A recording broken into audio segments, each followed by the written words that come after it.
الحمد للہ رب العالمین والصلاة والسلام علی سید الانبیاء والمرسلین وعلی آلہ واصحابہ اجمعین، اما بعد۔ اللہ تعالی نے انسانی معاشرے میں جہاں بہت سے طبقات پیدا کیے ہیں اور انہیں مختلف احکامات دیے ہیں، ان میں سے ایک شعبہ نظام عدالت بھی ہے، اور عدالتیں اس لیے قائم کی جاتی ہیں کہ مختلف لوگوں کے درمیان جو لڑائی اور جھگڑے ہوں اور حقوق کی تقسیم اور مجرموں کو سزا، اور ایسے ہی حکومت کا نظام درست رکھنا چاہیے، ان مقاصد کے لیے عدالتیں قائم ہوتی ہیں۔ اور عدالت انسانی معاشرے کی ایک ناگزیر ضرورت ہے،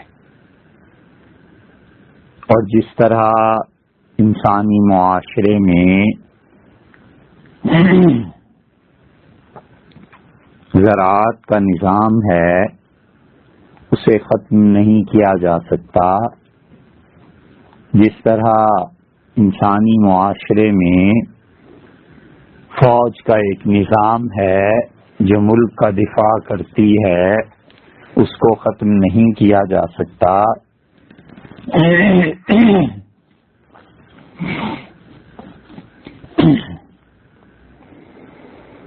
بالکل ایسے ہی عدالت کا بھی ایک نظام ہے،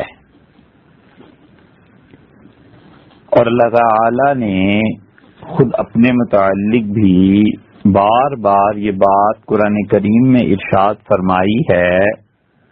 کہ اللہ لوگوں کے درمیان انصاف کرے گا، اور یہ بھی فرمایا ہے کہ اللہ تعالی لوگوں کو معاف فرمانے والا ہے، تو عدالت یہ کرتی ہے کہ وہ لوگوں کو معافی کا حکم سنائے، اور عدالت یہ کرتی ہے کہ وہ لوگوں کو رحم اور معافی اور درگزر اس کے ذریعے سے چھوڑ دے۔ اور ایسے ہی حضور اقدس صلی اللہ علیہ وسلم نے بھی دیگر انسانی معاملات کی طرح اپنے طرز عمل سے اور جو کچھ بھی ارشاد فرمایا ہے اس سے مسلمانوں کی رہنمائی کی، پوری امت کی رہنمائی فرمائی، اور بتایا کہ دنیا میں عدل کا نظام کیسے کیا جائے گا اور لوگوں کو عدل کیسے مہیا ہوگا۔ مکہ مکرمہ کے بعد جب آپ مدینہ منورہ ہجرت کر کے تشریف لائے تو وہاں عدالت کا نظام بالکل اپنی ابتدائی صورت میں پیدا ہو گیا، اور حضور اقدس صلی اللہ علیہ وسلم کی شخصیت کا یہ پہلو ان کے نبوت کے دعوے سے بھی پہلے تھا، اور وہ اس طرح سے کہ قریش نے جب حجر اسود کو نصب کرنے کا وقت آیا تو انہوں نے کہا کہ جو شخص اس فلاں دروازے سے صبح سب سے پہلے داخل ہو اس کو مان لیا جائے کہ حجر اسود کو کون رکھے گا۔ اور حضور اقدس صلی اللہ علیہ وسلم نے حجر اسود کو اپنی جگہ پر نصب فرمایا، اور وہ جو پورا فیصلہ کیا آپ نے کہ لوگوں نے چادر سے اسے اٹھایا،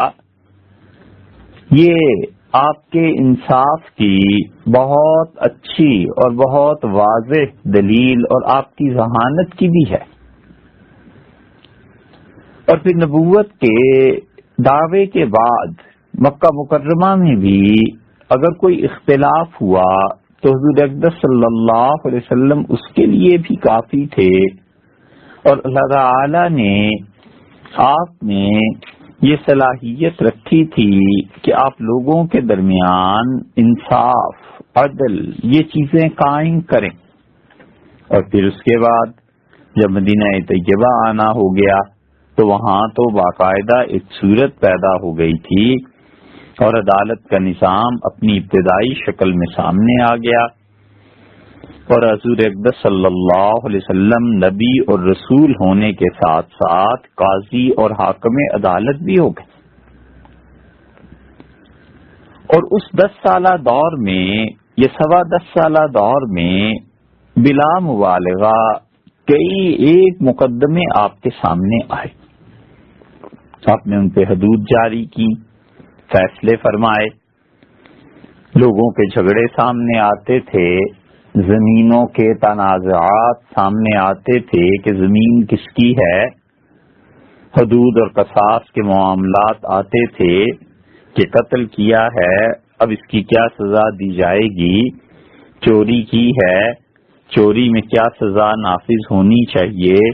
اور چوری کی سزا میں اگر کسی نے سفارش کر دی تو اس سفارش کو حضور صلی اللہ علیہ وسلم نے کتنا برا منایا۔ اسی طرح عورتوں کے مسائل آ گئے، عورتوں نے طلاق چاہی، خلع چاہا، اور اسی طرح اور زندگی کے 20 معاملات حضور اقدس صلی اللہ علیہ وسلم کے سامنے آئے، اور ان تمام نزاعی معاملات میں آپ نے فریقین کو طلب کیا، فیصلے فرمائے، حدود جاری کی، اور سزا جن جن کو ملنی چاہیے تھی ان پر سزا کا عملاً نفاذ بھی ہوا۔ اور اللہ تعالی نے قرآن کریم میں براہ راست آپ کو مخاطب فرمایا، اور آپ کے لیے یہ الفاظ استعمال کیے گئے کہ انا انزلنا الیک الکتاب،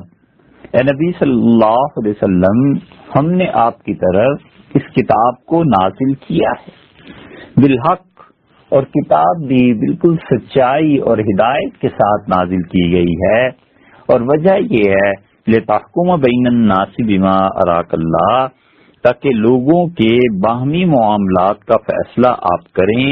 اب فیصلہ آپ کیسے کریں؟ کیا اپنے پاس سے اجتہاد کریں یا کوئی قانون کی کتاب آپ کے پاس ہے؟ اللہ نے فرمایا بما اراک اللہ، اللہ جو کچھ آپ کو سجھائے، اللہ تعالی جس چیز کی طرف رہنمائی کرے اس کے مطابق فیصلہ کر دیجیے۔ یہ آیت کریمہ اس بات کی دلیل ہے کہ حضور اقدس صلی اللہ علیہ وسلم فیصلے اپنے پاس سے نہیں کر سکتے تھے، بلکہ اللہ جس طرف کو رہنمائی فرماتے تھے وہاں پر آپ نے فیصلے کیے ہیں، اور جہاں جہاں آپ کو فیصلہ نہیں بتایا گیا اور آپ نے اجتہاد کیا ہے، تو اجتہاد میں اگر کوئی ایسی چیز رہ گئی ہے جو اللہ تعالی کے ہاں شان نبوت کے لائق اور مناسب نہیں تھی، تو اللہ تعالی نے اس پر وحی بھیج کے اس نامناسب کو مناسب کر دیا۔ اور یہی موقف ہے حنفی فقہا کا کہ وہ کہتے ہیں کہ اصل شارع اللہ کی ذات ہے، اصل میں اسلام کا سارا قانون اور شریعت یہ اللہ کے حکم اور اختیار کے مطابق ہے، حق تعالی شانہ کا اختیار ہے، اور ظاہر ہے کہ اس کے اختیار کی کوئی حد نہیں، جو چاہے اپنے بندوں کے لیے قانون کو وضع فرمائے، اور اللہ تعالی جس حد کو چاہے وہاں تک بندوں کو سزا دے اور جس حد تک چاہے معاف فرما دے۔ تو اصل میں شارع اللہ ہے۔ اللہ نے کہا ہم نے آپ پر کتاب نازل کی ہے تاکہ آپ لوگوں کے درمیان فیصلے کریں، اور فیصلے بھی پھر آپ حق کے ساتھ ہدایت کے ساتھ آئی ہے یہ کتاب، اور پھر اللہ جو کچھ آپ کی رہنمائی کرتا ہے اس کے مطابق ہونے چاہیے۔ پھر دوسری بات بھی ارشاد فرما دی، اور اللہ تعالیٰ نے دوسری جگہ سورہ مائدہ میں فرمایا کہ وَأَنِحْكُمْ بَيْنَهُمْ بِمَا أَنزَلَ اللَّهُ، اور جو کچھ بھی اللہ تعالیٰ نے آپ پر یہ کتاب نازل کی ہے، اللہ نے جو کچھ بھی آپ کو سجھایا ہے اس کے مطابق آپ لوگوں کے درمیان جو فیصلے کریں گے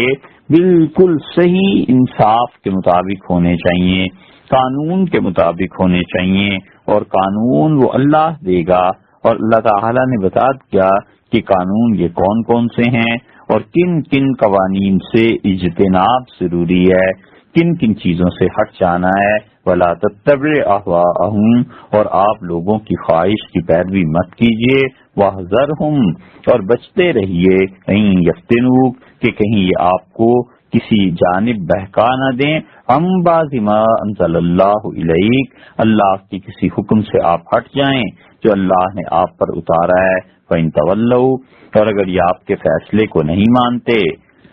خدا کی راہ سے انکار کرتے ہیں، فَعْلَمْ أَنَّمَا يُرِيدُ اللَّهُ أَن يُصِيبَهُم بِبَعْضِ ذُنُوبِهِمْ، تو آپ یقین سے جان لیجئے کہ اللہ نے چاہا کہ ان لوگوں کو ان کے گناہوں کی سزا دے، وَإِنَّ كَثِيرًا مِّنَ النَّاسِ لَفَاسِقُونَ، اور لوگوں کی اکثریت ایسی ہے جو بے حکم ہے، اللہ کا حکم وہ پورا نہیں کرتے، اللہ کو نہیں مانتے۔ اسی لیے اللہ تعالی نے اپنے احکامات کو، قانون کو نافذ کرنے پر زور دیا، اور اللہ نے فرمایا فَحُكْمُ الْجَاهِلِيَّةِ يَبْغُونَ، کیا لوگ یہ چاہتے ہیں کہ کفر کے دور کے فیصلے ہوں، وَمَنْ أَحْسَنُ مِنَ اللَّهِ حُكْمًا لِقَوْمٍ يُوقِنُونَ، اور اللہ سے بہتر کون ہے جو اللہ یقین فیصلے کرتا ہے، حکم لقوم یوقنون، ان لوگوں کے لیے جو یقین رکھتے ہیں، جو اللہ پر بھروسہ رکھتے ہیں، اللہ پر اعتماد کرتے ہیں۔ تو اس لیے اللہ تعالی نے اس معاملے میں پہلے انجیل کا ذکر کیا، پھر تورات کا ذکر کیا، بلکہ پہلے تورات کا ذکر کیا، پھر انجیل کا ذکر کیا، پھر اللہ تعالی نے قرآن کریم کا ذکر کیا، اور اللہ نے کہا یہ سب کتابیں ہم نے اس لیے بھیجی تھیں تاکہ دنیا میں انصاف کا خون نہ ہو اور قانون کے مطابق فیصلے کیے جائیں۔ اور روایات میں آتا ہے کہ حضور اقدس صلی اللہ علیہ وسلم فیصلے فرماتے رہے، حدیث کی کتابیں بھری پڑی ہیں حضور اقدس صلی اللہ علیہ وسلم کے فیصلوں سے، اور حتیٰ کہ سیرت میں تو آنا ہی آنا تھا، خیر محدثین نے، فقہا نے حضور صلی اللہ علیہ وسلم کے عدالتی فیصلوں پر بالکل مستقل الگ کتابیں لکھی، اور انہوں نے آپ کے فیصلوں کو جمع فرمایا۔ پھر حضور اقدس صلی اللہ علیہ وسلم کے سامنے مدینہ منورہ میں بھی لوگ فتویٰ دیتے تھے، اور حضور صلی اللہ علیہ وسلم ان کے فتوے کو، ان کے فیصلے کو دیکھتے تھے، سنتے تھے۔ سیدنا علی اور سیدنا معاذ بن جبل اور سیدنا عمر رضی اللہ عنہما اس درجے کے لوگ تھے کہ وہ حضور اقدس صلی اللہ علیہ وسلم کی موجودگی میں ہی فیصلے سنانے لگے تھے، اور سب کچھ آپ کی آنکھوں کے سامنے ہو رہا تھا، اور آپ اس پہ راضی اور خوش تھے۔ مدینہ منورہ میں سیدنا عمر رضی اللہ عنہ نے ہی نہیں بلکہ پوری خلافت راشدہ میں جہاں جہاں یہ خلفاء رہے ہیں، سیدنا ابو بکر رضی اللہ عنہ مدینہ منورہ میں رہے، عمر عثمان رضی اللہ عنہ بھی مدینہ منورہ میں رہے، اور علی رضی اللہ عنہ کوفہ میں رہے، مدینہ طیبہ میں رہے، یمن وہاں رہے، جہاں جہاں بھی وہ قاضی ہونے کی حیثیت سے رہے ہیں، حضور صلی اللہ علیہ وسلم کی حیات میں اور ان کے بعد خلافت راشدہ میں یہ سب علاقے ایسے تھے جہاں یہ حضرات فیصلے فرماتے رہے۔ حضور صلی اللہ علیہ وسلم اپنی زندگی میں ان فیصلوں کو دیکھتے رہے، اور آپ نے کسی کو منع نہیں کیا، آپ کو ان سب لوگوں پر اعتماد تھا۔ اور سیدنا عمر رضی اللہ عنہ کی قضا اور ان کے فیصلے تو اتنے زبردست تھے کہ سیدنا علی رضی اللہ عنہ کے زمانے میں جب ان سے درخواست کی گئی کہ وہ ان فیصلوں کے خلاف کچھ اور فیصلہ کر دیں، تو سیدنا علی رضی اللہ عنہ نے اس بات کو رد فرما دیا، اور انہوں نے کہا کہ تمہیں پتہ ہے امیر المومنین رضی اللہ عنہ یہ فیصلہ کیا تھا، یعنی حضرت عمر رضی اللہ عنہ نے، اور میں حد الوسع یہ کوشش کرتا ہوں کہ حضرت عمر رضی اللہ عنہ کے فیصلوں کو تبدیل نہ کیا جائے۔ اور انہوں نے یہ بات فرمائی تھی جب ٹیکس کے نظام میں لوگوں نے کچھ تبدیلی چاہی، تو حضرت علی رضی اللہ عنہ نے کہا وہ جو راشد تھے، وہ جو بالکل صحیح راہ پر چلنے والے تھے، انہوں نے یہ فیصلہ فرمایا تھا کہ اتنا اور اتنا ٹیکس عوام سے وصول کیا جائے گا، اور میں اس چیز کو نہیں تبدیل کروں گا۔ پھر رسول اللہ صلی اللہ علیہ وسلم نے اس عدالت کے نظام کو صحیح رکھنے کے لیے جہاں بہت اللہ کے ہاں بشارتیں سنائیں، عظیم انعامات کی خوشخبری دی، اور بتایا کہ جو قاضی اور جج صحیح فیصلے کریں گے خدا کے ہاں ان کا کتنا بڑا مقام ہے، کتنا بڑا مرتبہ ہے ان کا۔ ایک چیز یہ بھی بتا دی کہ دیکھو اگر غلط بات کرو گے، اگر عدل اور انصاف عدالتیں قائم نہیں کریں گی اور اس میں تمہاری کوتاہی دخل ہوگا تو اللہ کے ہاں یقیناً تم مجرم ٹھہرو گے۔ حاکموں کو اللہ کے غضب سے ڈرایا، سخت وعید فرمائی اور ہدایت فرما دی کہ حاکم اور قاضی ایسے اللہ کے بندوں کو بنایا جائے جو خود اس عہدے کے لیے درخواست نہ دیں، اور قضا کے بارے میں آپ نے صاف صاف بتا دیا۔ وہ حدیث میں جو عبداللہ ابن عمر رضی اللہ عنہما کی روایت میں آتی ہے، انہوں نے کہا کہ حضور اقدس صلی اللہ علیہ وسلم نے فرمایا کہ ان المقسطین عند اللہ علی منابر من نور، قیامت کے دن وہ حکمران، وہ عدلیہ والے جو عدل اور انصاف کے مطابق فیصلے کرتے رہے، اللہ کے ہاں نور کے ممبروں پر بٹھائے جائیں گے۔ یعنی مطلب یہ تھا کہ جس طرح ممبر لکڑی کے بنائے جاتے ہیں اور جس طرح ممبر مختلف چیزوں کے بنائے جاتے ہیں، ایسے ہی قیامت کے دن نور کے ممبر بنائے جائیں گے، اور ان نور کے ممبروں پر یہ اللہ کے بندے بیٹھیں گے۔ اس نور کے ممبر پر خدا کی رحمتیں، برکات نازل ہوں گی، اور یہ اقتدار والے اور یہ انصاف کرنے والے وہاں ہوں گے۔ اور پھر رسول اللہ صلی اللہ علیہ وسلم نے فرمایا یمین الرحمن، اور اللہ تعالیٰ انہیں جگہ دے گا دائیں طرف کو اپنے ہاتھ میں۔ اس سے شبہ یہ پیدا ہوتا ہے کہ اللہ تعالیٰ معاذ اللہ کسی جگہ پر قائم ہے اور اس کا کوئی دایاں بایاں ہاتھ بھی ہے، یعنی تجسیم کی ایک صورت انسانی ذہن میں آتی ہے۔ حضرت رسالت مآب صلی اللہ علیہ وسلم نے اس صورت کو ختم کرنے کے لیے اگلا جملہ ارشاد فرما دیا، اور ارشاد ہوا کہ کلتئ یدی ربی یمین، میرے پروردگار کے تو دونوں ہی ہاتھ سیدھے ہیں۔ مطلب یہ تھا کہ تم لوگ اگر یہ نہ سمجھنا کہ اس کے ہاں دائیں بائیں ہاتھوں کا ایسے تصور ہے جیسے انسانی جسم میں ہے، بلکہ حقیقت اس کی اتنی سی ہے کہ اللہ کے ہاں دائیں اور بائیں جانب کو چھوڑ دو، یہ متشابہات میں سے ہیں، لیکن دائیں طرف کا ذکر کیا، اور دائیں طرف کو برکت کے معنی میں لیا جاتا ہے، یعنی اتنے مبارک وہ لوگ ہوں گے، اتنی برکت والے لوگ ہوں گے۔ اور پھر یہ کون ہوں گے؟ ارشاد فرمایا گیا کہ الذین یعدلون فی حکمہم واہلیہم، یہ وہ لوگ ہیں جو اپنے فیصلوں میں، جب وہ عدالت میں جائیں گے تو اپنے فیصلوں کو بالکل مکمل طور پہ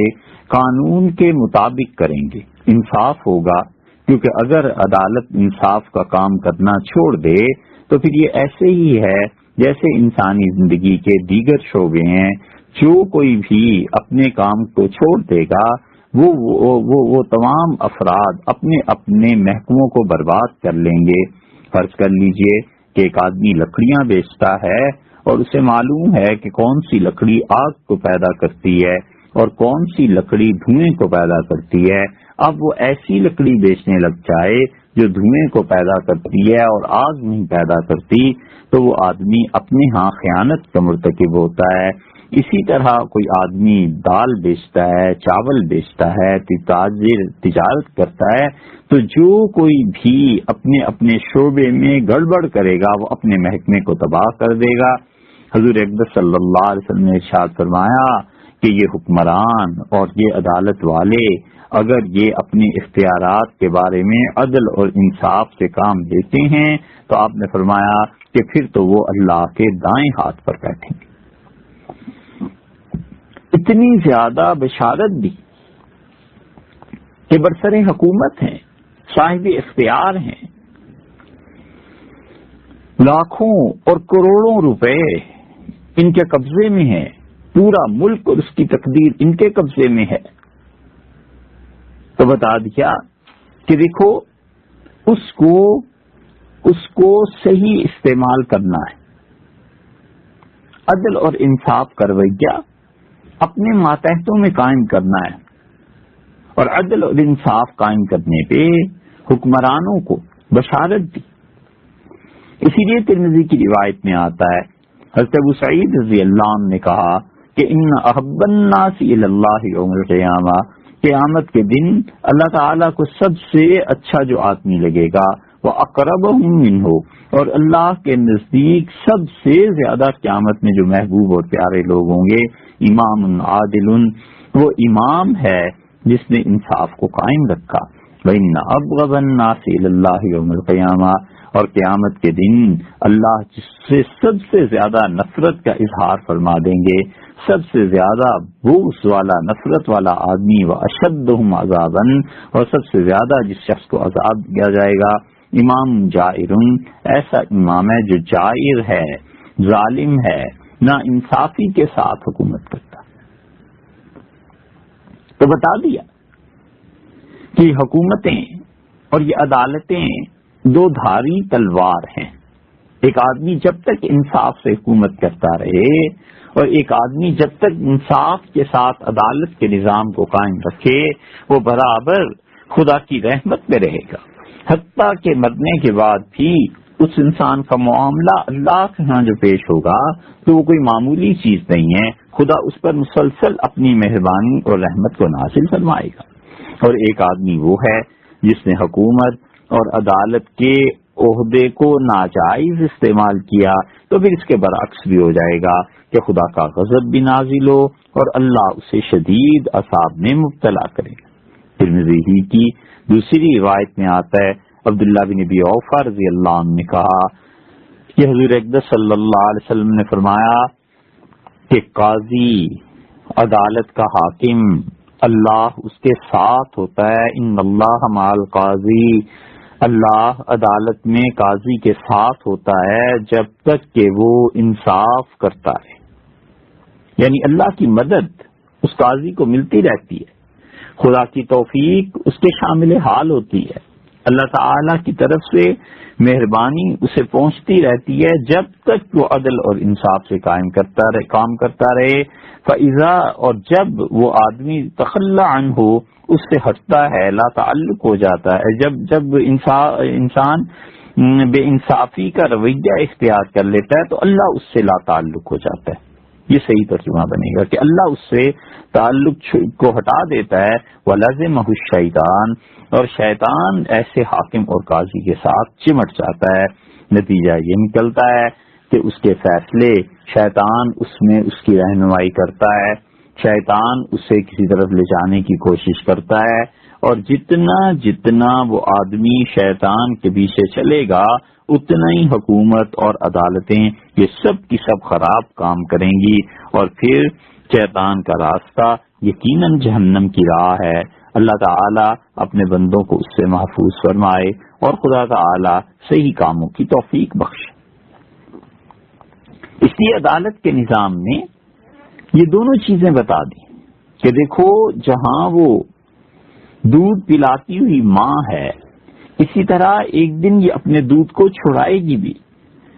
جہاں اس کے منافع ہیں وہاں اس کے مضار بھی ہیں، جہاں اس کا فائدہ اور اللہ کا قرب ہے وہاں خدا کی لعنت اور اس میں دوری بھی ہے اللہ سے۔ تو سوچ سمجھ کے عہدے لو، سوچ سمجھ کے کام کرو۔ اس لیے حضور اقدس صلی اللہ علیہ وسلم دونوں چیزیں بتاتے رہے۔ اتنا بڑا مقام صحیح عدل اور عدالت کو دیا، اتنا بڑا مقام دیا ہے کہ بخاری کی روایت میں آیا ہے، یہ عبداللہ ابن عمر بن العاص رضی اللہ عنہ جن کی ابھی روایت گزری، اور سیدنا ابو ہریرہ رضی اللہ عنہ دونوں نے کہا کہ حضور اقدس صلی اللہ علیہ وسلم نے فرمایا کہ جب حاکم کسی معاملے کا فیصلہ کرنا چاہے اور وہ غور اور فکر کرے، کوشش کرے، صحیح فیصلے تک پہنچ جائے، فلہ اجران، اس کو دوہرا اجر ملے گا۔ کسی آدمی نے فیصلہ کرنا تھا تو اس نے صحیح فیصلہ کیا تو اسے 2 اجر ملیں گے، اور اگر کسی آدمی نے فیصلہ کرنے میں کوتاہی نہیں برتی، اپنی طرف سے پورا کام کرنے کی کوشش کی، اس کے باوجود فیصلہ غلط ہو گیا، فَلَهُ أَجْرٌ وَاحِدٌ، تو پھر بھی اسے 1 اجر ملے گا۔ بہت اہم اور اصولی بات فرما دی کہ حاکم وقت، قاضی وقت، عدالت کسی مسئلے کو صحیح سمجھنے کے لیے امکان بھر کوشش کرے، پوری کوشش کرے، تو اگر صحیح نتیجے پر نہ پہنچ سکے تب بھی اللہ کے ہاں سے اجر مل جائے گا، کیونکہ عدالت والے، حکمران صحیح چیز تک پہنچنے کی کوشش کر رہے تھے نا،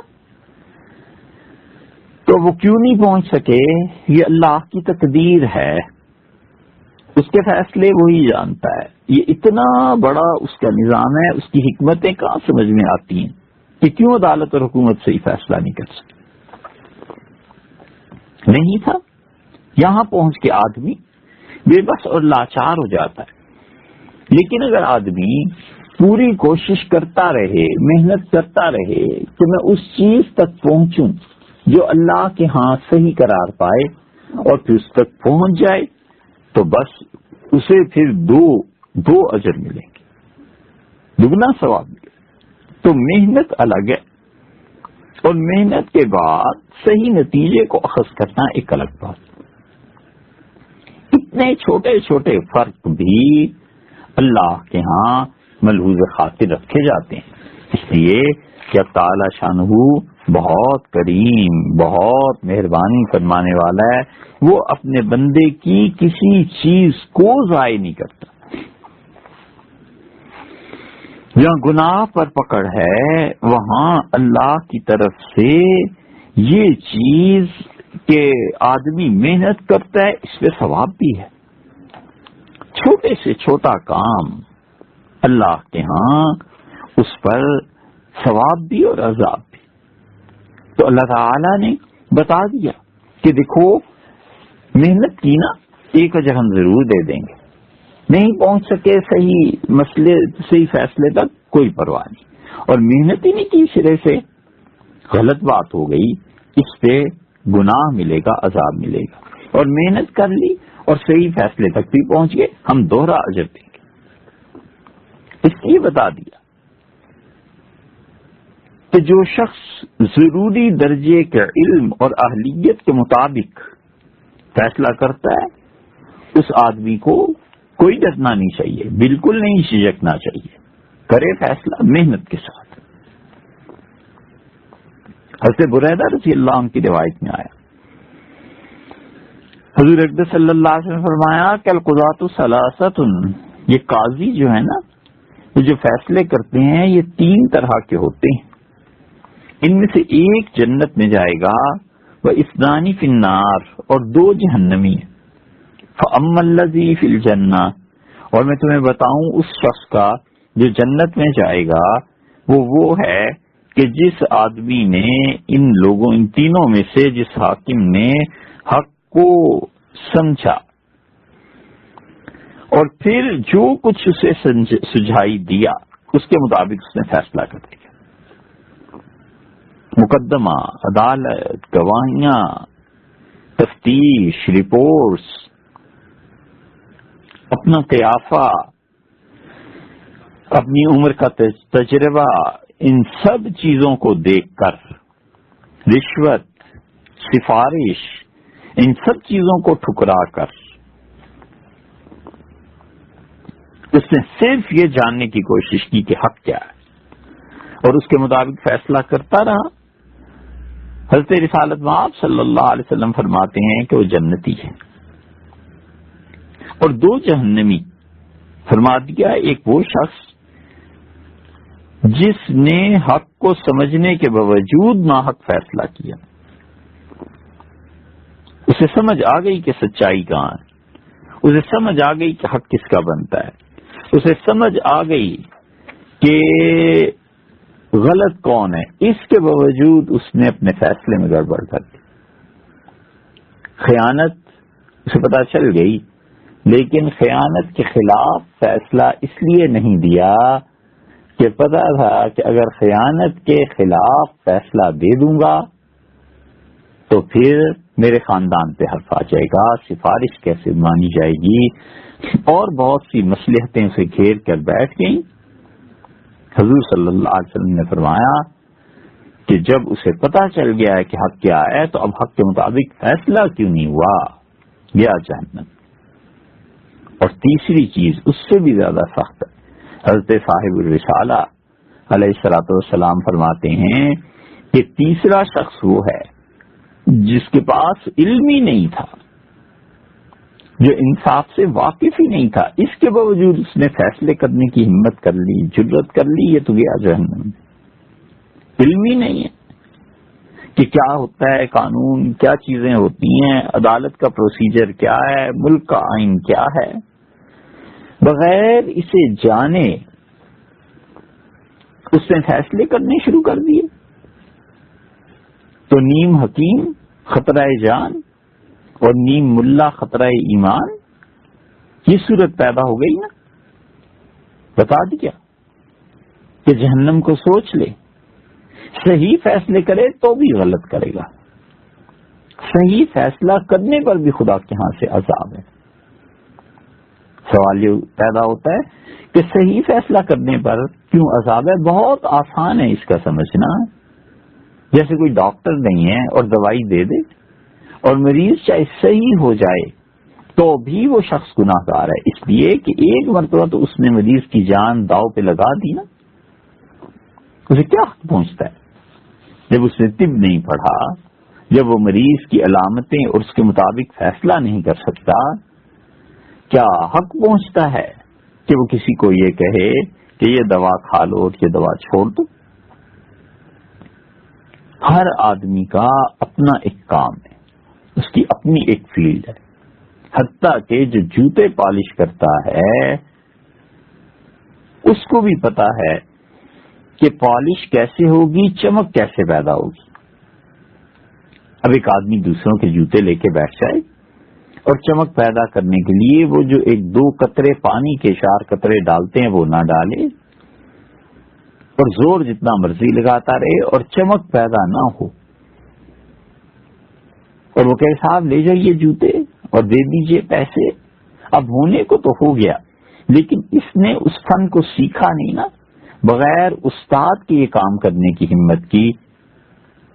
حضرت رسالت مآب صلی اللہ علیہ وسلم نے صاف بتا دیا کہ بے علم اور ناواقف ہونے کے باوجود فیصلے کرتا ہے، یہ شخص جہنم میں جائے گا. اسی لیے عدالت کے فیصلے کچھ اتنے آسان نہیں. 66% گویا کہ 100 میں 66% جہنم کے چانسز اور 33% جنت کے. فرما دیا 3 ہوتے ہیں قاضی، ایک جنتی اور 2 باقی جو ہیں جہنمی. اسی لیے حضرت رسالت مآب صلی اللہ علیہ وسلم نے فرمایا، سیدنا ابو ہریرہ رضی اللہ عنہ کی روایت میں ابو داؤد میں آتا ہے کہ آپ نے فرمایا کہ جو شخص قاضی بنایا گیا تاکہ لوگوں کے درمیان فیصلے کر دے، فقط ذبح بغیر سکین، بغیر چھری کے مارا گیا، بغیر چھری کے بیچارہ ذبح کر دیا گیا. چھری سے جانور کو ذبح کرتے ہیں، تھوڑی دیر میں جانور کی جان نکل جاتی ہے، اور اگر چھری سے ذبح نہ کیا جائے اور اس کی چھری کند چلائی جائے تو نہ جان چھوٹے گی اس کی، نہ مرے گا جانور اور نہ ہی زندہ رہ سکے گا، دیر تک تڑپتا رہے گا نا. بس اسی طرح حضور اقدس صلی اللہ علیہ وسلم بتا دیا کہ دیکھو قاضی اور حاکم بننا یہ اپنے آپ کو بڑی آزمائش اور مصیبت میں ڈالنا ہے، اور اس منصب اور ذمہ داری کو قبول کرنے والے کو اچھی طرح جان لینا چاہیے کہ یہ مخمل کا بستر نہیں ہے جس پہ آرام سے سو جانا ہے، یہ تو کانٹوں کا تاج سر پہ رکھا جا رہا ہے کہ الجھ جائے گا کانٹوں میں اور اپنے آپ کو لا محالہ زخمی کر ڈالے گا. جنت اللہ نے رکھی ہے اور بڑے خدا نے درجے رکھے ہیں، اپنے دائیں ہاتھ پہ سب سے زیادہ قریب بٹھائے گا اپنے ان بندوں کو جو اس کے بندے دنیا میں عدل اور انصاف قائم کرتے رہے، لیکن یہ بندے بڑی آزمائش کے مرحلوں سے گزرے ہیں. فقط ذبح بغیر سکین، ارشاد ہوا کہ یہ تو بالکل ایسے ہی ہے جیسے کہ چھری کے بغیر ذبح کر دی. صحیح بخاری میں اسی طرح کی ایک اور روایت سیدنا ابو ہریرہ رضی اللہ عنہ کی آتی ہے، حضور صلی اللہ علیہ وسلم نے فرمایا انکم ستحرسون علی الامارہ، ایسا وقت آ جائے گا کہ تم عہدوں کی تمنا کرو گے زیادہ سے زیادہ کہ عہدے مل جائیں، حرص پیدا ہوگی، ان عہدوں کے حصول کے لیے سفارشیں ہوتی ہیں، ان عہدوں کے حصول کے لیے رشوتیں دی جاتی ہیں، ان عہدوں کے حصول کے لیے استعفے دیے جاتے ہیں تاکہ چھوٹے درجے سے بڑے درجے میں چلا جاؤں۔ ان عہدوں کے حصول کے لیے اللہ کی پناہ ہے، خدا کی پناہ ہے، اللہ کو چھوڑ کے لوگوں کو راضی اور خوش کیا جاتا ہے۔ جتنی ہمت، محنت، طاقت، اطاعت اللہ کے لیے ہونی چاہیے تھی کیا تعالی شانہ راضی مجھ سے ہو جائیں، اس سے بڑھ کر اپنے افسر کی اطاعت، اس کی خوشی، اس کو حاصل کرنے کے لیے دن رات داؤ پر لگا دیتے ہیں کہ کسی طرح یہ حاکم اعلیٰ خوش ہو جائے اور یہ جان لے کہ میں نے اس کے لیے کتنی قربانی دی ہے، پارٹی کے لیے کتنی قربانی دی ہے۔ اور جب عہدوں کی تقسیم ہو تو آج جس عہدے سے استعفیٰ دے رہا ہوں کل اس عہدے سے بڑا عہدہ مجھے ملے۔ جو وقت اللہ کی عبادت اور اطاعت میں خرچ کرنا چاہیے تھا وہ حکمرانوں کی خوشامدوں میں نکل جاتا ہے۔ انکم ستحرسون علی الامارہ، حضور صلی اللہ علیہ وسلم نے فرمایا کہ یقیناً وہ دن آنے والے ہیں کہ جب تم حکومت کے عہدوں کے لیے ترسو گے، حرص کرو گے، وستکون ندامۃ یوم القیامہ، اور دیکھو یہ جو عہدے ہیں نا یہ قیامت کے دن ندامت اور پریشانی میں اضافہ کر دیں گے۔ قیامت کے دن کوئی نہیں پوچھے گا، بس اللہ کا فضل جس کے ساتھ ہو جائے سو ہو جائے۔ قیامت کے دن ان عہدوں کی وجہ سے بڑی پریشانیاں ہو جائیں گی۔ حضرت رسالت مآب صلی اللہ علیہ وسلم پر اللہ نے یہ منکشف فرما دیا کہ آپ کی امت میں ایسے بھی آ جائیں گے بدبخت جنہیں عہدے حاصل کرنے کا شوق اور لالچ، جب آدمی کو کسی چیز کی لالچ پیدا ہو جاتی ہے تو یہ بات تو شاید کسی کو سمجھانے کی ضرورت نہیں کہ پھر وہ جائز اور ناجائز ہر حربے کو استعمال کرتا ہے کہ کسی طرح یہاں تک پہنچ جائے۔ ایسے لوگوں کو آپ نے آگاہ فرما دیا، شفقت فرمائی امت پہ، اور کہا سمجھو بچوں اس بات کو، یہ حکومتیں، یہ عہدے قیامت میں سخت پریشانی کا باعث بن جائیں گی کیونکہ اللہ کے حضور میں ان چیزوں کا حساب دینا ہوگا۔ اللہ تعالیٰ پوچھے گا کہ میری مخلوق کے ساتھ تمہارا رویہ کیا رہا، عدالتیں کیا کام کرتی رہیں، باقی شعبے کیا کام کرتے رہے، پیسہ کہاں سے آیا اور کہاں گیا۔ پھر حضور صلی اللہ علیہ وسلم نے حقیقت بیان کر دی، آپ نے فرمایا حکومت تو ایسی چیز ہے کہ ماں جسے دودھ پلاتی ہے اور وہی ماں جب تک دودھ پلاتی رہتی ہے بڑی اچھی لگتی ہے، اور وہ ماں جب دودھ چھڑاتی ہے تو پھر بڑی بری لگتی ہے۔ اس لیے آپ غور کیجئے گا انسانی زندگی کی اس حقیقت پہ کہ بہت سے لوگ زندگی کے جس شعبے میں ہوتے ہیں جب تک وہ مسلسل ترقی کرتے رہیں ان کا محکمہ سب سے اچھا، اور جس دن انہیں اندازہ ہو جائے کہ اب میں مزید ترقی نہیں کر سکتا اس دن وہ محکمہ سب سے برا ہونے لگتا ہے۔ پھر دو چار روز میں اس محکمے کی برائیاں بیان کرنے لگتے ہیں، اس لیے نہیں کہ وہ محکمہ خراب ہو گیا، اس لیے کہ اس کی ترقی رک گئی۔ تو معلوم ہوا کہ وہ جو عہدے تھے وہ اللہ کے لیے تھوڑے ہی استعمال ہو رہے تھے، وہ تو اپنے نفس کی شرارتیں تھیں۔ تو ارشاد ہوا فنعمت المرضعہ،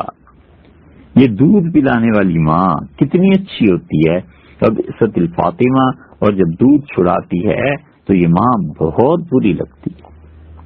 اسی لیے صحابہ کرام رضی اللہ عنہم یہ حکومتوں کے عہدے نہیں قبول کرتے تھے، اسی لیے صحابہ کرام رضی اللہ عنہم اپنے دین کو بچا کر رکھتے تھے۔ کیا کہنے کیا کہنے اس امت میں اتنے بلند کردار لوگوں کے، اتنے بلند کردار کے لوگ اس امت میں پیدا ہوئے، کیا کہنے ان لوگوں کے، خدا کی بے پناہ رحمتیں ان لوگوں پر برسیں اور ان کی روحیں شاد کام ہوں جنہوں نے عالی ہمتی کی ایسی ایسی مثالیں اپنے بعد چھوڑی ہیں۔ شیخ زاہد تھے رحمت اللہ علیہ دہلی میں، اور سلطان بلبن، یہ بلبن جو حکمران تھا اتنا علم پرور تھا کہ مکہ مکرمہ میں اس نے حنفی، شافعی، مالکی اور حنبلی چاروں مسالک کے مدارس قائم کرائے، اور یہاں سے پیسہ جاتا تھا ان مدارس کو چلانے کے لیے۔ اتنا علم پرور، علم دوست آدمی تھا بلبن، اور خود اتنا پڑھا لکھا۔ دہلی میں امام مسجد تھے حضرت زاہد رحمت اللہ علیہ، اور بلبن کی تمنا رہی کہ کبھی وہ اسے نماز پڑھا دیں۔ درخواست کی، انہوں نے انکار کر دیا کہ میں نماز نہیں پڑھاتا۔ ایک مرتبہ اپنے مصلے پہ کھڑے تھے اور اقامت ہو رہی تھی، تو بلبن بادشاہ چپکے سے پیچھے آ کے کھڑا ہو گیا تاکہ ان کی اقتداء میں نماز پڑھ لے۔ بلبن کو حسرت کیوں تھی؟ وہ جانتا تھا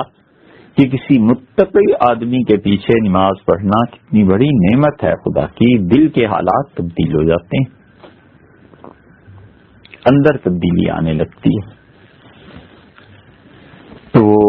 بلبن آ کے کھڑا ہو گیا چپکے سے، تو ان کی نگاہ پڑ گئی اور مصلے سے ہٹ گئے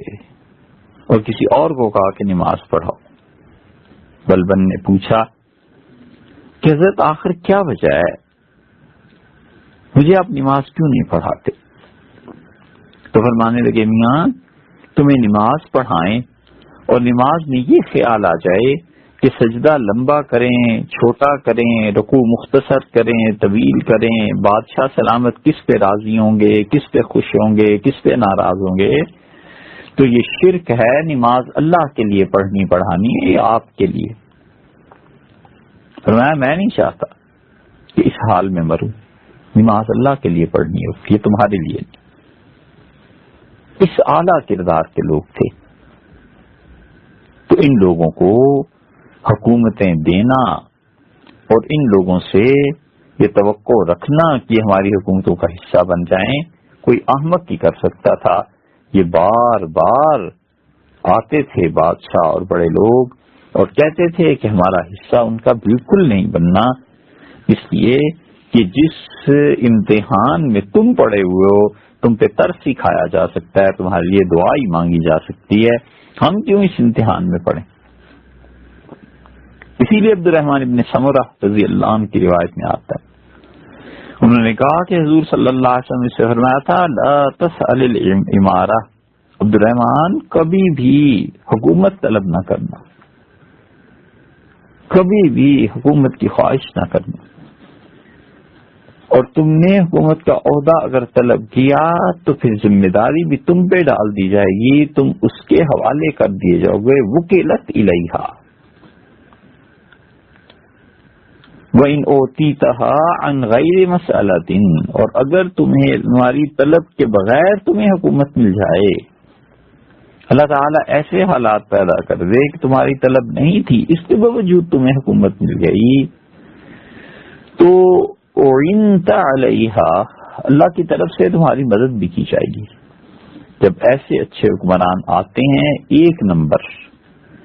یا پھر دوسرے نمبر پہ وہ حکمران جو اہل ہوتے ہیں، واقعی حکمرانی کے اہل ہوتے ہیں، پھر طلب بھی کرتے ہیں، کوئی حرج نہیں۔ یہ شریعت نے دوسری درجہ بھی رکھا ہے، ایک تو یہ ہے نا جو حضور صلی اللہ علیہ وسلم کہ بالکل نہ مانگو، اور اگر مانگو گے تو پھر حکومت جانے تم جانو، نہیں مانگو گے اور پھر مل جائے، ایک بات نہ مانگنا پھر بھی مل جانا، اور دوسری بات یہ کہ کوئی آدمی سمجھتا ہے ہر طرف ظلم مچ گیا ہے یا آئندہ ملک کے حالات ٹھیک نہیں ہو سکتے، میں اپنی ذہانت اور کام یا علم سے اسے ٹھیک کر سکتا ہوں، تو یہ جو نہ مانگنے والا تھا اور پھر مل گئی، اور یہ جس نے مانگی مگر حقیقت میں دیانتداری سچائی کے تقاضے کے مطابق مانگی، اس کا ضمیر مطمئن تھا کہ مجھے اتنا علم ہے، اتنا کچھ جانتا ہوں. یہ دونوں پھر اتنے عظیم حکمران ہوتے ہیں کہ اللہ کے فرشتے ان کے لیے آتے ہیں جو انہیں سیدھا رکھتے ہیں. خدا کی طرف سے رہنمائی کی جاتی ہے، کشف ہوتا ہے، الہام ہوتا ہے، فراست ہوتی ہے، خواب میں خدا کی طرف سے رہنمائی ہوتی ہے. یہ سب کچھ اس لیے ہوتا ہے کہ اللہ کو حقیقت میں اپنی مخلوق بہت عزیز ہے. اللہ نہیں چاہتا کہ اس کی مخلوق بغیر کچھ کیے ماری جائے اور اس کی مخلوق انصاف سے، عدل سے محروم رہے. اسی معنی میں سیدنا انس بن مالک رضی اللہ عنہ کی روایت آئی کہ حضور اقدس صلی اللہ علیہ وسلم من ابتغى القضاء، جو شخص چاہے کہ اسے قاضی کا عہدہ مل جائے اور پھر درخواست دیتا ہے تاکہ اسے حاصل کر لے، تو اس شخص کو اس کے نفس اور اس کی ذات کے حوالے کر دیا جائے گا. خود دعوت دیتا ہے نا، مصیبت کو، مشکل کو، امتحان کو تو اب بھگتو، نپٹو. تمہیں بہت تمنا تھی حکمران بننے کی، بڑا بننے کی، اب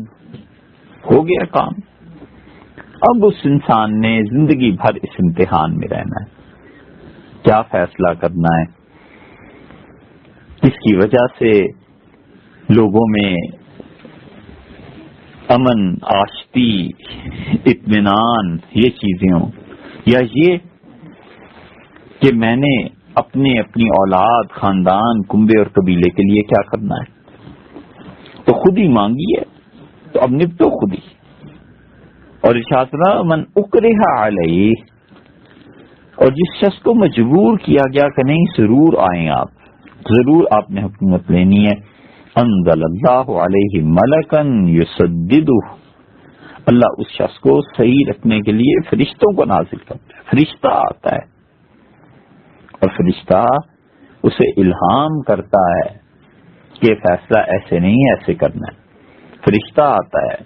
اور اسے بتاتا ہے کہ یہ چیز ٹھیک ہے، یہ غلط ہے، ایسے چلنا ہے، ایسے نہیں چلنا. اتنی بڑی ذمہ داری کی چیزیں، اسی لیے تو اس پہ اتنا اجر ہے اور اسی لیے تو اس پہ اتنا عذاب ہے. تو اچھا آدمی وہ جو اپنے آپ کو ان مناسب میں ڈالنے سے پہلے اپنا جائزہ بھی لے لے کہ میں کل کو ان چیزوں میں کتنا ٹھہر سکتا ہوں. لا محالہ جب قاضی اور حکمران بنے گا، لوگ رشوت دیں گے، لوگ تعریف کریں گے، تو تعریف اور خوشامد اور مذمت ان سب سے اوپر اٹھ کے فیصلے کریں،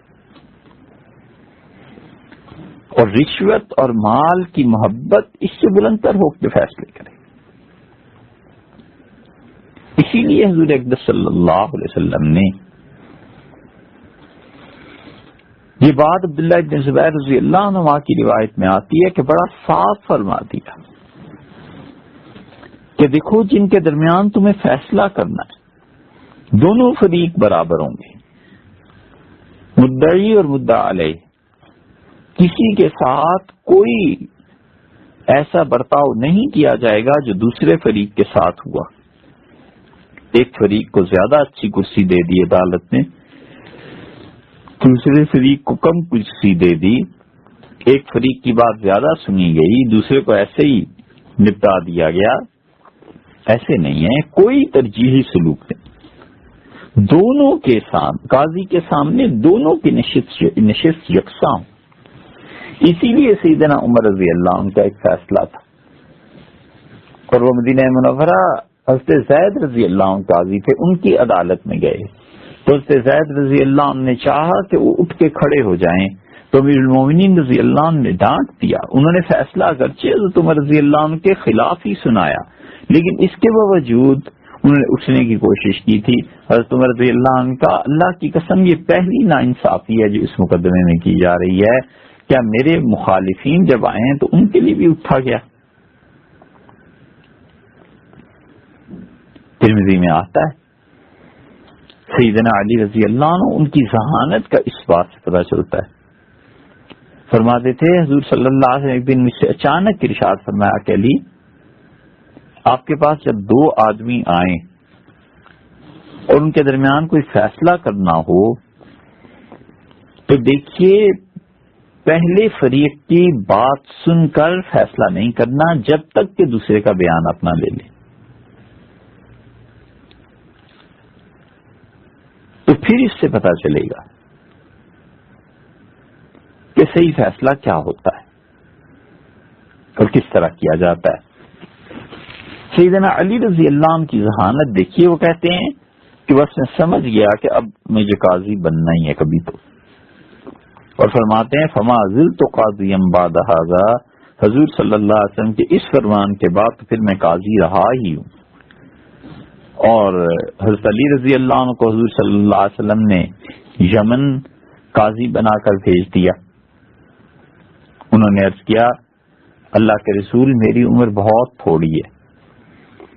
سیدنا علی رضی اللہ عنہ پر خلافت راشدہ ختم ہو گئی، تو یہ خلافت راشدہ جو ہے وہ 30 سال کی ہے، تو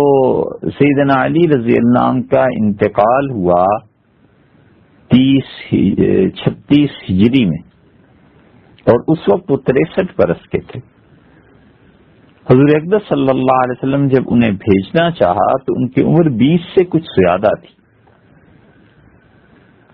انہوں نے عرض کیا کہ میری عمر حضرت بہت تھوڑی ہے، میں مقدمات کا فیصلہ کرنا نہیں جانتا۔ تو حضور صلی اللہ علیہ وسلم نے اطمینان دلایا کہ علی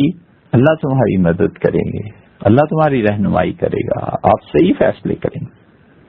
پھر سیدنا علی رضی اللہ عنہ کے فیصلے یمن میں ہوتے تھے، وہاں سے جو لوگ آتے تھے مدینہ طیبہ حاضر ہوتے تھے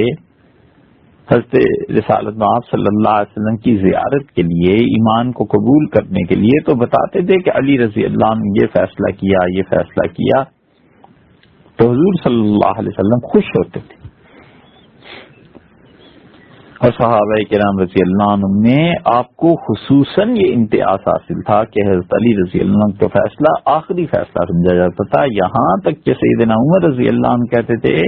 کہ جو فیصلہ علی جس پہ رائے اپنی نہ دیں، جس کا فیصلہ وہ نہ فرمائیں، میں اسے فیصلہ ہی نہیں سمجھتا۔ حضرت عمر رضی اللہ عنہ کو اتنی زیادہ اس انصاف اور عدل کی تمنا تھی کہ حضرت معاذ رضی اللہ عنہ جانے لگے یمن، شام جہاد کے لیے، تو حضرت بکر رضی اللہ عنہ سے درخواست کی کہ مجھے اجازت دیں، میں جاتا ہوں شام جہاد میں۔ حضرت عمر رضی اللہ عنہ نے مخالفت کی اور فرمایا حضرت بالکل اجازت نہ دیں، انہیں یہاں روک لیں مدینہ منورہ میں، کیونکہ علم ہے، صحیح معنی میں فیصلے ہو سکیں گے، قاضی ہو جائیں گے، قاضی رہیں، فیصلے کریں۔ تو حضرت بکر رضی اللہ عنہ کا سبحان اللہ، ایک آدمی اللہ کی راہ میں شہید ہونا چاہتا ہے، میں اسے کیوں روکوں؟ تو حضرت عمر رضی اللہ عنہ نے کہا کہ حضرت شہادت بستر پہ بھی تو آ جاتی ہے، یعنی اگر نیت ٹھیک ہو آدمی کی تو بستر پہ جو موت آتی ہے وہ بھی تو شہادت بن سکتی ہے۔ تو حضرت بکر رضی اللہ عنہ نے نہیں روکا اور وہ گئے۔ سیدنا عمر رضی اللہ عنہ کے زمانے میں بھی وہ زندہ رہے ہیں، حیات رہے ہیں، اسی لیے حضور اقدس صلی اللہ علیہ وسلم نے انہیں بھی یمن بھیجا تھا قاضی بنا کے۔ نبی کریم صلی اللہ علیہ وسلم سے روایت ہے، حضرت بکر رضی اللہ نہیں، وہ حضرت بکرہ رضی اللہ عنہ کی ہے۔ بکرہ کہتے ہیں ڈول کو۔ حضور صلی اللہ علیہ وسلم نے جب طائف کا محاصرہ فرمایا تھا تو ایک صحابی رضی اللہ عنہ ڈول میں بیٹھے اور اوپر سے قلعے والوں نے رسی کے ذریعے انہیں باہر قلعے سے اتار دیا زمین پہ۔ تو یہ گئے اور حضور صلی اللہ علیہ وسلم کے دست مبارک پہ اسلام قبول کیا۔ تو چونکہ یہ آئے تھے چرخی میں، ڈول میں، تو اس لیے ان کا نام ہی پڑ گیا کہ ڈول والا، چرخی والا۔ تو ان کی روایت میں آتا ہے کہ حضرت صاحب رسالت صلی اللہ علیہ وسلم نے ارشاد فرمایا کہ دیکھو کوئی قاضی اور حاکم غصے کی حالت میں فیصلہ نہ کرے، یعنی غصے کے عالم میں فیصلہ کیا ہوا وہ فیصلہ ٹھیک نہیں ہوتا، ذہنی توازن صحیح نہیں ہوتا۔ آپ عام آدمی کو دیکھ لیں، آدمی کا جب غصہ آتا ہے تو بعض اوقات وہ کسی چیز کو 100% حق اور سچ سمجھ رہا ہوتا ہے اور وہ فیصلہ کر دیتا ہے، اور جب غصے کی حالت سے باہر آتا ہے تو پھر اسے خیال آتا ہے کہ یہ فیصلہ مناسب نہیں تھا، یہ چیز ٹھیک نہیں تھی۔ اس لیے پوری اس بات کی دلیل اور اس بات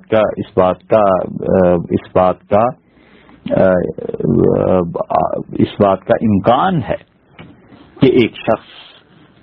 غصے کی حالت میں کوئی فیصلہ کرے اور ناانصافی کر بیٹھے۔ حضرت رسالت مآب صلی اللہ علیہ وسلم نے فرمایا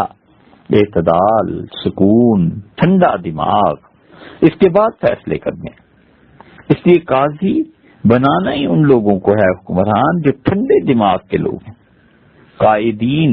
اس لیے نہیں ہوا کرتے کہ جو کچھ لوگ کہیں وہ اس کے پیچھے چل پڑیں، قائدین تو وہ ہوتے ہیں جنہوں نے لوگوں کو اپنی راہ پر چلانا ہوتا ہے، انہوں نے بتانا ہوتا ہے کہ صحیح راہ یہ ہے، صحیح چیز یہ ہے، اس پر اس طرح عمل کرنا ہے، اس راہ پر چلنا ہے۔ اسی لیے حضور اقدس صلی اللہ علیہ وسلم نے سیدنا علی رضی اللہ عنہ کو بتا دیا کہ دیکھو ایک طرف کی بات سن کے فیصلہ نہیں کرنا، دونوں طرف کی بات سننی۔ حضور اقدس صلی اللہ علیہ وسلم خود بھی ایسے ہی کرتے تھے، اسی لیے علقمہ ابن وائل رضی اللہ عنہ کی روایت آئی ہے مسلم میں، علقمہ ابن وائل اپنے والد سے روایت کرتے ہیں، وہ کہتے ہیں کہ ایک آدمی حضرموت کا اور ایک آدمی کندہ کا، یہ دو آدمی حضور صلی اللہ علیہ وسلم کی خدمت میں حاضر ہوئے، اور حضرموت والا جو تھا اس نے دعویٰ کیا، مدعی بن گیا کہ اللہ کے رسول اس کندی نے میری زمین پر ناجائز قبضہ کر لیا، اور اس کا قبضہ غاصبانہ ہے۔ تو جو کندی تھا مدعا علیہ، اس نے کہا کہ اللہ کے رسول وہ زمین فی الواقع میری ملکیت میں اور میرے قبضے میں۔ حضور اقدس صلی اللہ علیہ وسلم نے جس نے دعویٰ کیا تھا حضرموت کا، اس مدعی سے فرمایا کہ تمہارے پاس اس بات کی کوئی دلیل ہے کہ یہ زمین تمہاری ہی ہے؟ تو انہوں نے عرض کیا اللہ کے رسول میرے پاس تو کوئی گواہ نہیں۔ تو ارشاد ہوا کہ پھر تو آپ کا صرف یہ حق بنتا ہے کہ مدعا علیہ جو کندی ہیں جن پہ آپ نے دعویٰ کیا ان سے قسم اٹھوا لیجئے، یہ اللہ کے نام کی قسم کھائیں اور کہہ دیں کہ یہ زمین ان کی ہے تو ان کی ہو گئی، یہ کہہ دیں اللہ کی قسم کھا کر کہ زمین ان کی نہیں ہے تو زمین آپ کی ہو گئی۔ وہ جو مدعی تھے حضرمی، انہوں نے عرض کیا کہ اللہ کے رسول یہ جو کندی ہے نا یہ تو بدکار آدمی ہے، بد چلن، بد دیانت، اس کو تو کوئی پرواہ ہی نہیں ہے کہ کس بات کی قسم کھا رہا ہے، اور کسی بھی بری چیز سے پرہیز تو کرے گا نہیں، تو یہ قسم کھا کر میری زمین مار لے گا۔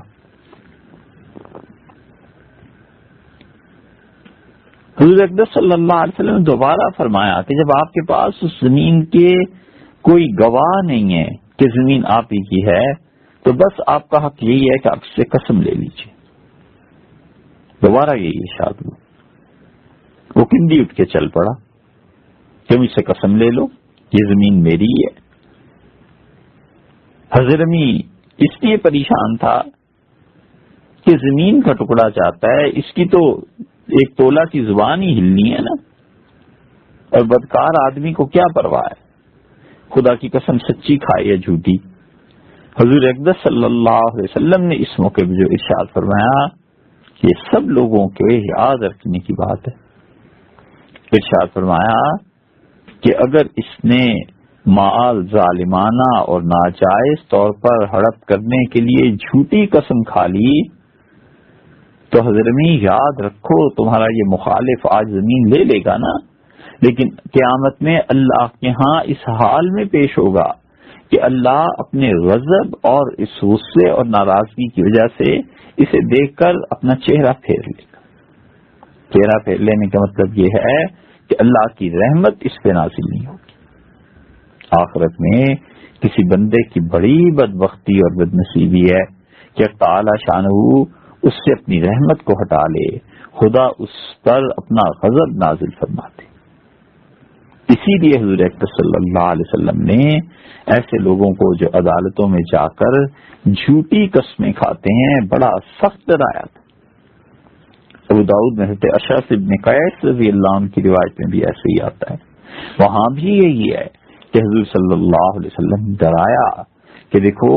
آخرت میں پھر حصہ نہیں ملے گا، اللہ تعالیٰ کی نگاہ کرم سے محروم ہو جاؤ گے